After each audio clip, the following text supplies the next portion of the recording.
بسم الله الحمد لله والصلاة والسلام على رسول الله صلى الله عليه وسلم. اللهم اشرح لي صدري ويسر لي أمري واحلل عقدة من لساني يفقهوا قولي. اللهم علمنا ما ينفعنا وانفعنا بما علمتنا وزدنا علما. سبحانك لا علم لنا إلا ما علمتنا إنك أنت العليم الحكيم. После этого мы продолжаем наши уроки в Исламском университете Украины онлайн-режиме. Мы проходили книгу «Недуги сердца». «Недуги сердца» мы проходили тему, получается, в этой книге истории. Мы говорили о истории праведников. Глава 4 это была страсть, тема у нас была. Об историях мы разбирали. Теперь истории погрязших в муте страстей. Сегодня у нас тема история погрязших в муте страстей. В противоположность праведникам, как мужчины и женщины, праведники, противоположно были другие. Противоположно праведникам, кто это является? Те, кто погрязли именно в этих страстях. Противоположность историям терпеливых. До нас дошли истории погрязших в муте страстей людей, которых проклинают и ругают и по сей день. То есть за праведников люди говорят дуа за него, то есть молятся за него, дуа делают, имеется в виду молятся за него, просят им прощения, милости, степени ему в раю, потому что он был хорошим примером, никогда в жизни он не сделал прелюбодеяния. А другие, противоположно, извините, выключилось. У нас сейчас задержка была из-за молитвы. Мы сразу не смогли, просто, как говорится, после азана сразу мы сделали икаму, но молитву сразу не закончили. И тут он говорит, в противоположность историям терпеливо до нас дошли истории погрязших в муте страстей людей, которых проклинает и ругает и по сей день. Так в 278 году хиджра это не григорианский, а исламский календарь, то есть лунный календарь.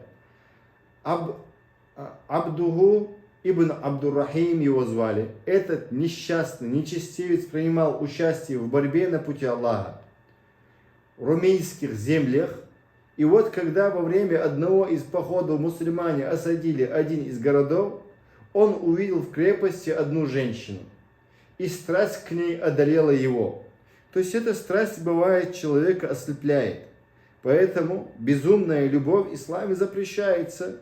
То есть та любовь, которая опьяняет человека. Он не может видеть истину.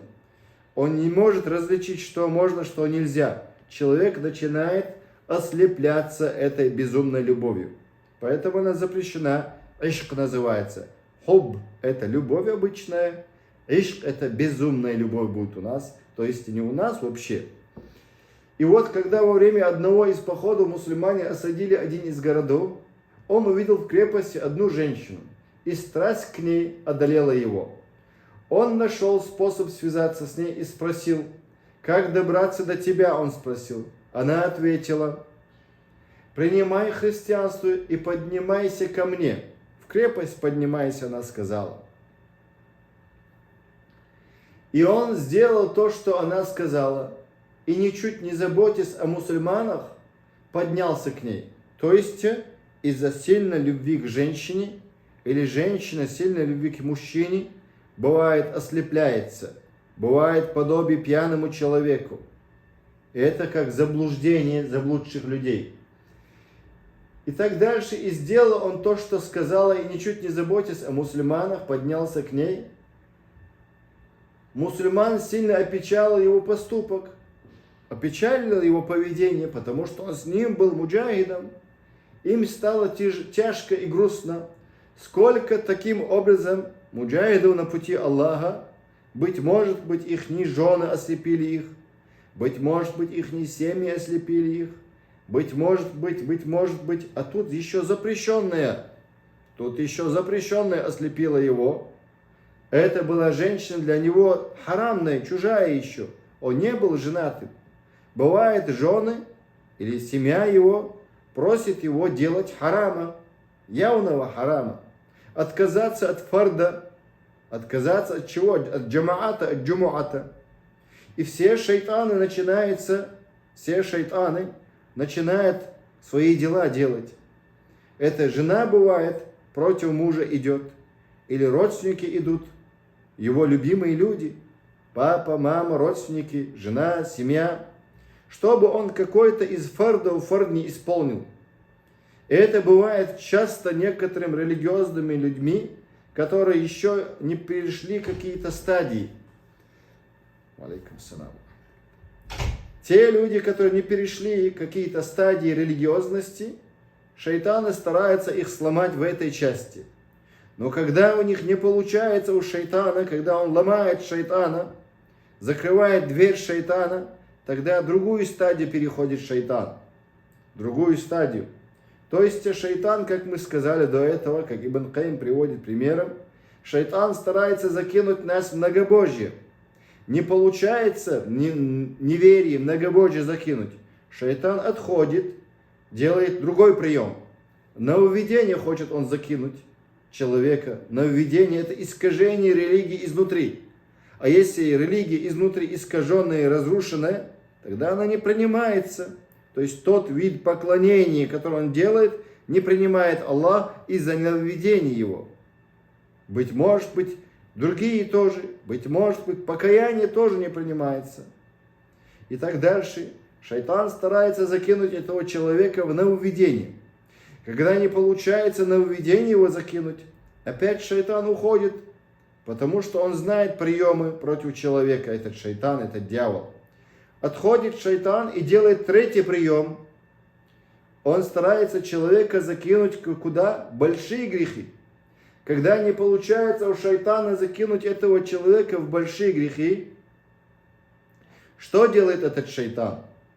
Большие грехи, этот человек говорит: о, харам. До сих пор он через религию старался шайтан его закинуть на введение. А теперь третью стадию отошел, третий прием делает он. Большой грех. Опять он не послушался шайтана, дьявола. Отошел он, этот шайтан, когда он не послушался. Узнал он козни шайтана. Не сделал он большого греха. Теперь шайтан другой прием делает. Маленький грех старается шайтан его закинуть. Маленькие грехи. Как многие допускают маленькие грехи, говоря: да не, это маленький грех. Да не, это маленький грех. Ты должен просить прощения у Аллаха за маленькие грехи тоже. Дальше. Не получается у шайтана, он опять отходит. Старается шайтан закинуть человека в дозволенное. Как вчера меня спрашивают тоже на уроке, после урока воспитания детей, у нас был урок вчера на родном языке. Выходить замуж не своей нации, за другого нации можно выходить замуж или нет?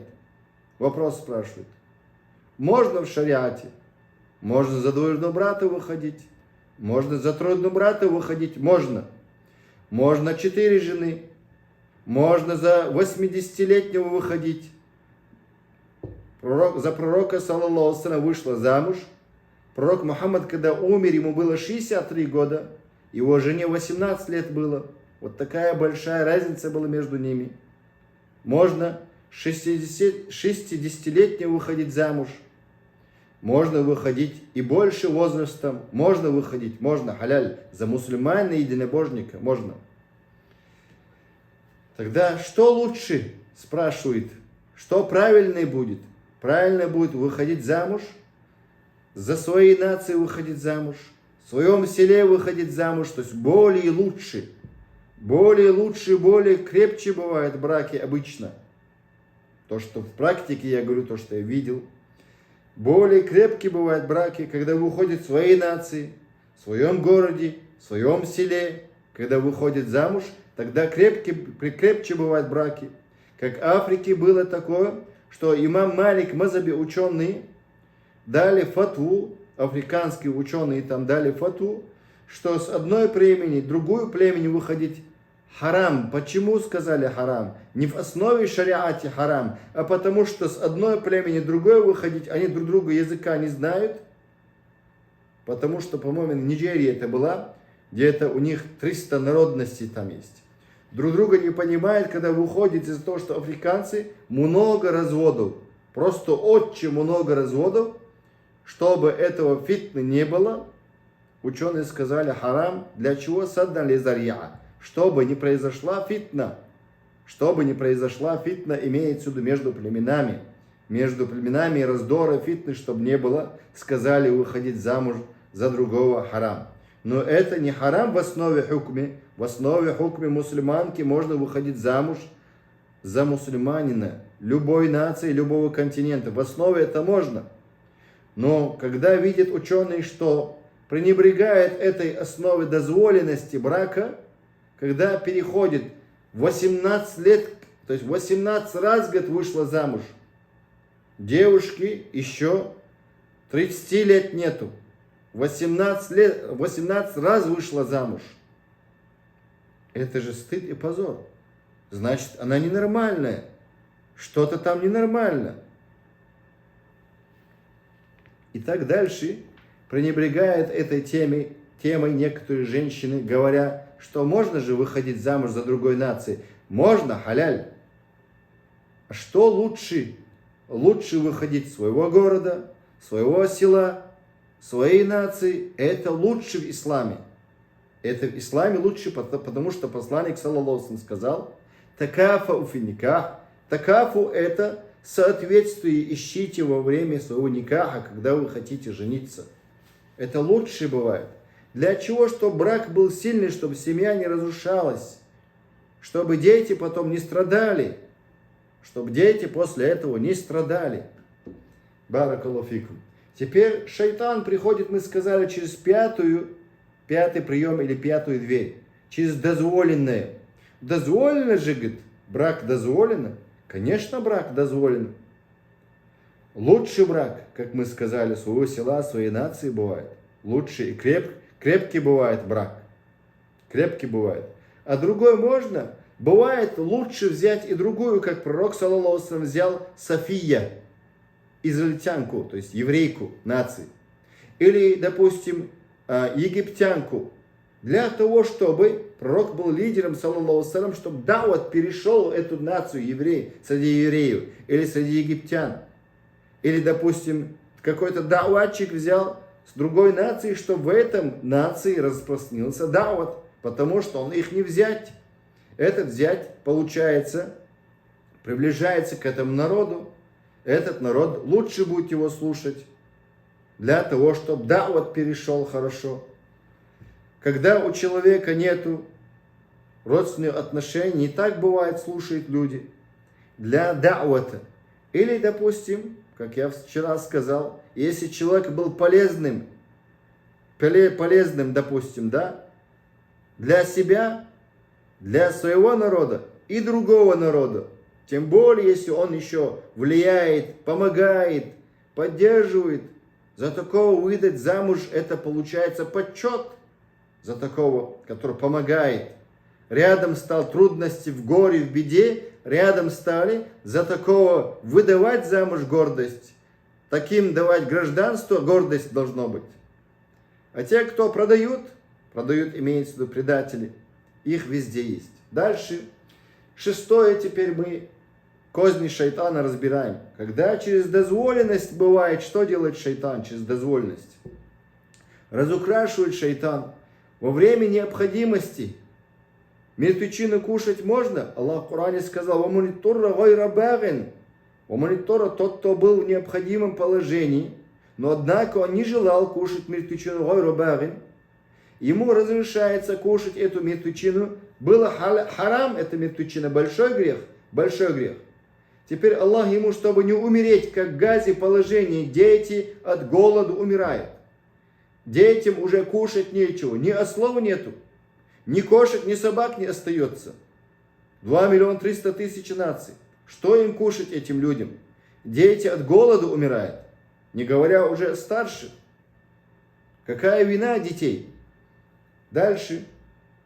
И разрешается ли кушать, спрашивают, мертвечину, собак, кошек и тому подобное? Спрашивают. Конечно, во время голода, как голодомор был в Украине в 1938 году, И много украинцев переехало, то есть перешли даже ползком, наши некоторые встречали их. В нашем поселке тоже есть из них, которые остались. Женились на местных, приняли ислам и остались. И стали они из нашей нации. И теперь дальше. От голода что было? Как в других местах голод люди видели. Сейчас в Газе тоже этот голод. Весь мир смотрит и молчит, получается. Бездейственным весь мир получается. Дальше что? Конечно, это больно слышать. Во время голода кушать харам или халяль? Для них халяль. Потому что нечего им кушать дальше. Нечего кушать. А для тех, тот, кто, допустим, кушает, Аллах говорит в Коране, «Гойру багин», и ты не желаешь этого кушать. Но если ты насыщаешься от этого харамной пищи, этот человек попадает в большой грех. Он должен просто утолить свой голод от харамной пищи. А некоторые, если возьмут от этого харамной пищи, допустим, свинья, собака, кошка, осел, харамной еды, допустим, начинает бизнес делать, строится от харама, что это получается? Люди попадают в большой грех. А если люди начинают его дозволять, попали в куфр, неверие. Халяль, если делают запретное, свинью, мертвечину, собаку, кошку, осла, их кушать нам харам, запрещается. Если их делать дозволенным, человек выходит из ислама. Вот такие вещи шайтан старается играться разным видом испытаний, когда нам приходит. Шайтан старается, как говорится, уловить момент. У шайтана, когда не получается уловить этот момент, он отходит, и другой прием он делает. Поэтому нам нельзя никак сдаваться, должны до конца бороться, идти к Аллаху Субхану ва Тааля покорными. И разные испытания может быть с верующими людьми. Разные испытания. Как испытание женщины. Вот видите, этот человек попал в испытание женщины. Испытание женщины это нелегкое испытание. Посланник Аллаха в хадисе сказал, саллаллаху салям, что «Аулу фитнатин фи бани Исраиль» первое искушение было во время израильтян насчет женщин было. Женщины их заблудили, женщины их развращали. Женщина убила пророка Закарию Яхью. Женщина заказала пророка Яхью, алейхиссалату вассалам.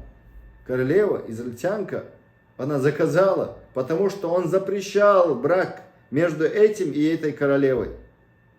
Он сказал, харам, нет, не разрешается. И чтобы дозволить это, голову заказала, то есть калим, голову пророка Яхьи, алейхиссалату вассалам. Это еврейка была по нации.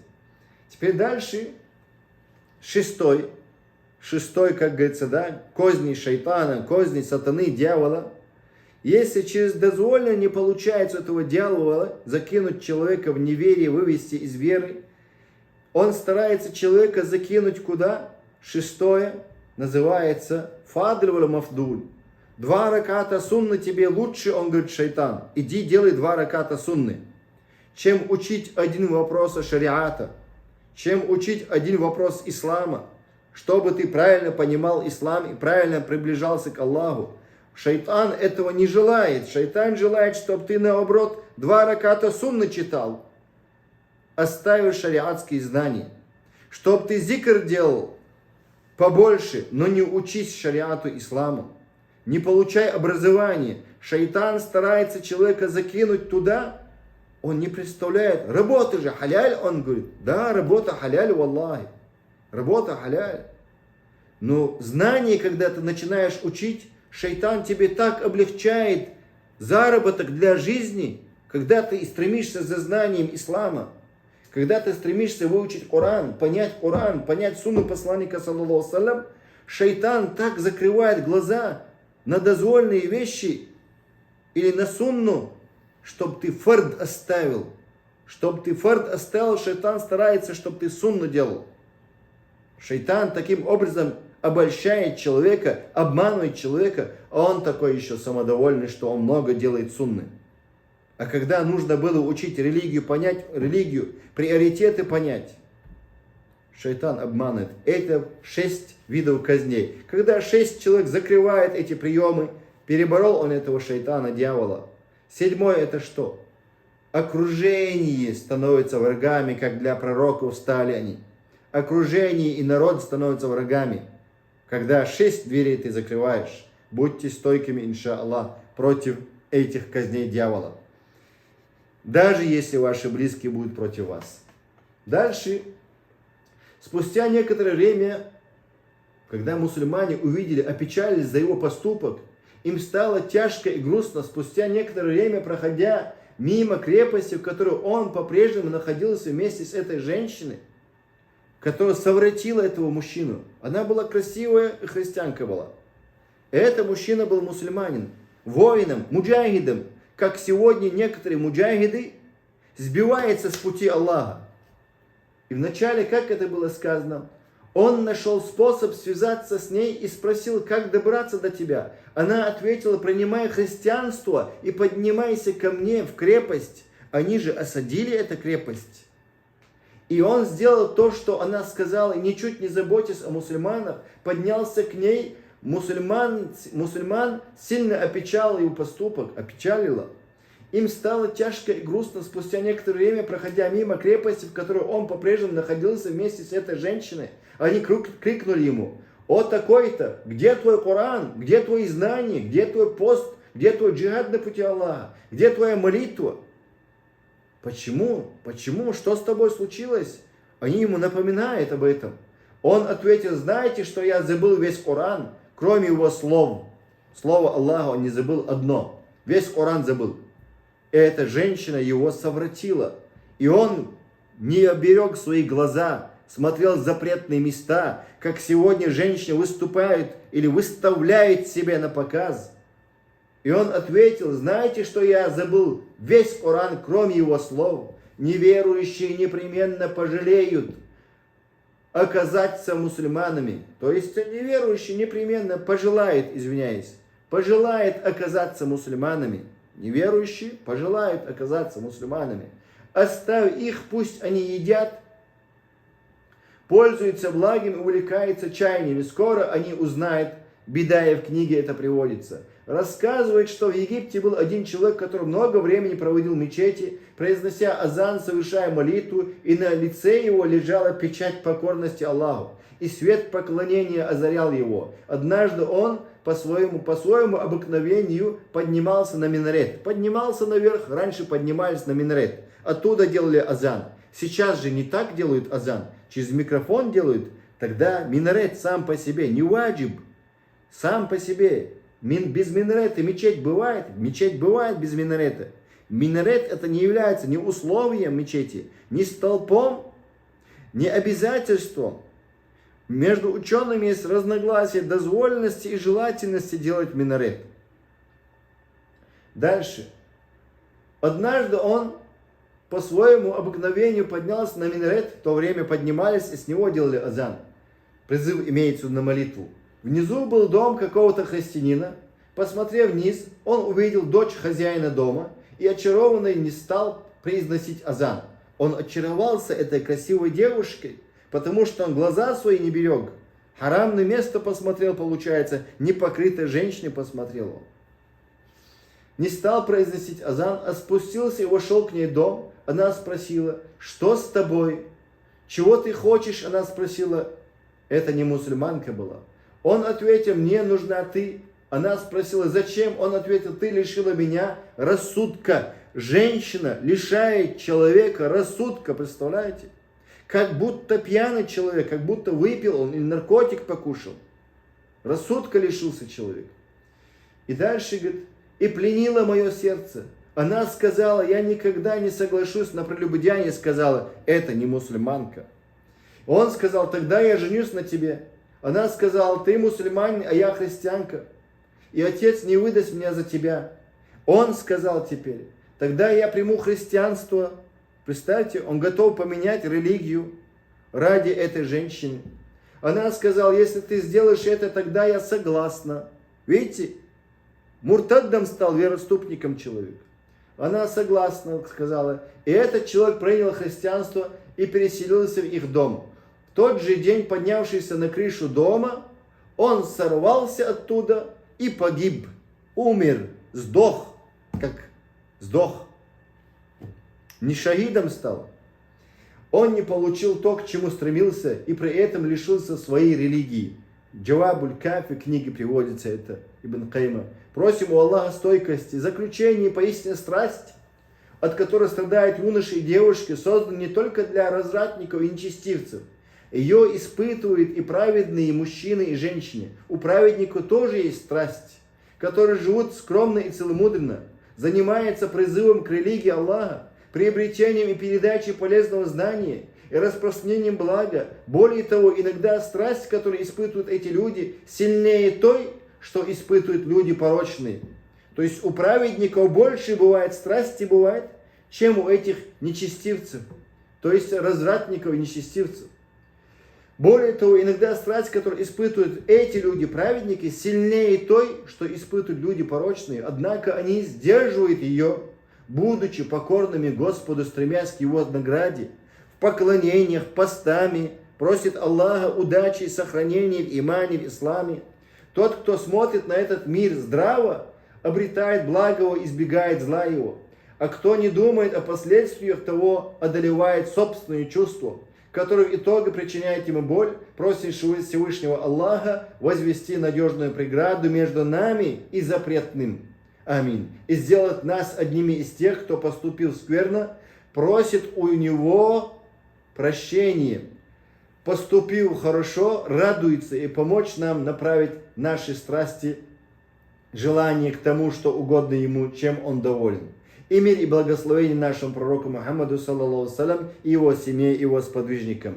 И так дальше идет у нас проверка. Ниже приводятся два типа вопросов. Ответы на вопросы первого типа не требуют усилий, тогда как для ответа на вопросы второго типа требуется размышление и обдумывание.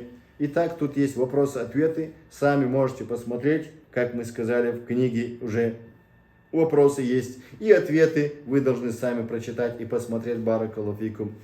На этом мы закончим. Если у вас есть вопросы, спрашивайте.